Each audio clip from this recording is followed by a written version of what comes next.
I'm Tim. Welcome to Tim's Time.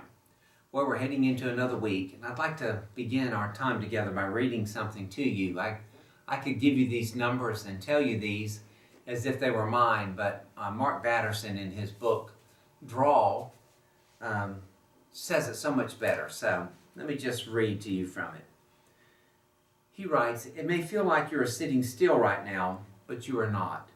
You are on a planet that is rotating on its axis at 1,000 miles per hour. Like clockwork, it makes one full revolution every 24 hours. And if that isn't amazing enough, planet Earth is moving around the sun at speeds approaching 67,000 miles per hour. So the next time you feel like you've had an unproductive day, remind yourself that you did travel more than 1.5 million miles through space today. Now let me ask you a question. When was the last time you lost sleep because you were concerned about the Creator keeping the planets in orbit? When was the last time you got down on your knees at night and prayed, Lord, thanks for keeping the planet going. I wasn't sure if we'd make the full rotation today, but you did it again. I'm guessing the answer to these questions is never.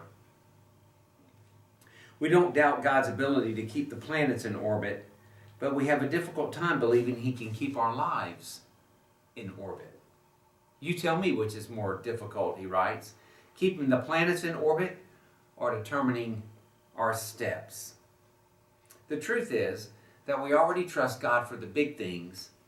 Now we need to learn to trust Him in the daily things, the little things. As I sit here before you filming this, and as you're watching this, we're approaching Election Day.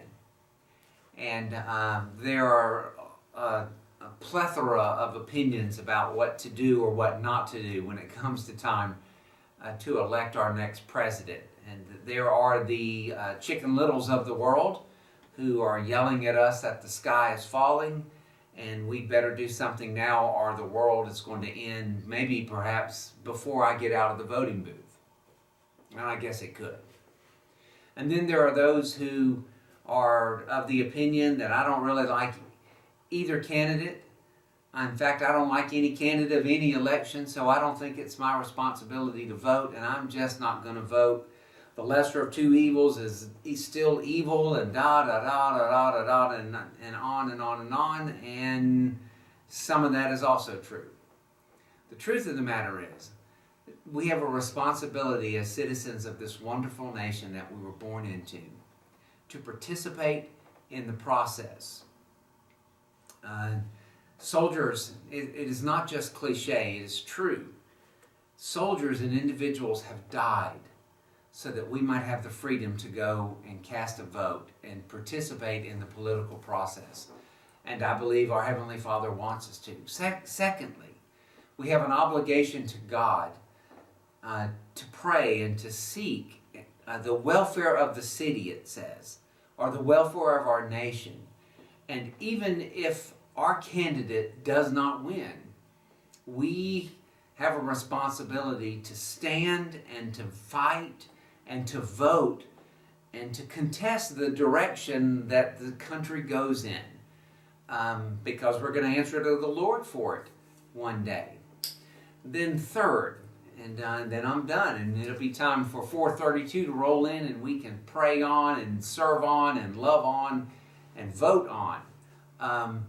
We need to remember ourselves that whatever happens tomorrow and in the coming months is under the umbrella, the watchful eye of our Heavenly Father. He's not surprised, He's not shocked, and He's not caught off guard.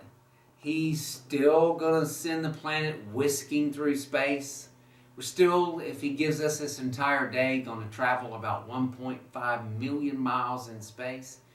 He's still going to turn the planet exactly the way it needs to be turned in order to keep from burning up and stay on its axis. Jupiter's still going to be Jupiter. Mars is still going to be Mars.